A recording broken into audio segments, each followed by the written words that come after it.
težko natančno opredelimo, koliko je teh zemljišč.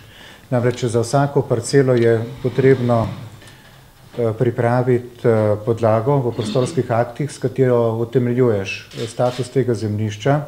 Seveda občine same potem tudi uveljavljajo, peljejo te postopke in ni celotnega pregleda nad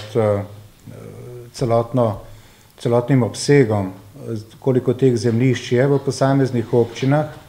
Lahko pa nekako ocenjujemo skozi poročilo sklada kmetijskih zemljišč in gozdov Republike Slovenije, ki smo ga obravnavali v letošnjem, torej v novem sklicu Državnega zbora, gre za poročilo za leto 2007, kjer ugotavljamo, da predstavlja promet s stavbnimi zemljišči in nezazidanimi stavbnimi zemljišči skoraj tretjino prihodkov, ki jih sklad ustvarja bodisi s koncesijo ali pa zakupom kmetijskih zemljišč. Iz tega naslova lahko ocenjujemo, da gre za zelo pomembne in velike površine, s katerimi sklad gospodari. Konkretni primeri, ki so verjetno v vseh lokalnih skupnostih, so takšni, da če občina kupuje od sklada, je ponujena cena, po kateri lahko odkupi nazaj svojo urejeno nezazidano stavbno zemljišče, višje, kot so konkretni primeri z direktnimi pogodbami. Na ta način bi to premoženje, ki je v končni fazi neko javno, skupno, občine z prodajami na javnih dražbah, izplen bil bistveno večji, kot je pa sedaj, ko je direktna prodaja.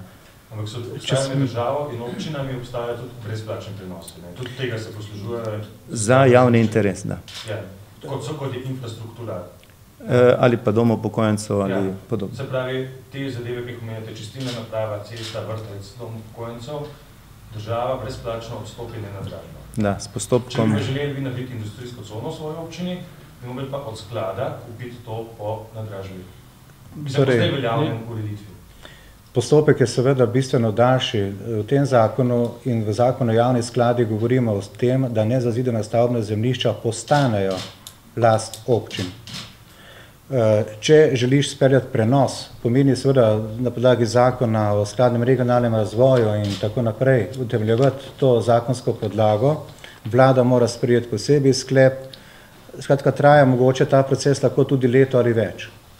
Ta zakon ima pa rešitev, s katerim jasno zapišemo, da ta zemljišča postanejo last občin in je zgolj potrebno pridobiti oziroma pripraviti dokazila o tem, da v prostorskih aktih takšen status ta parcela tudi ima.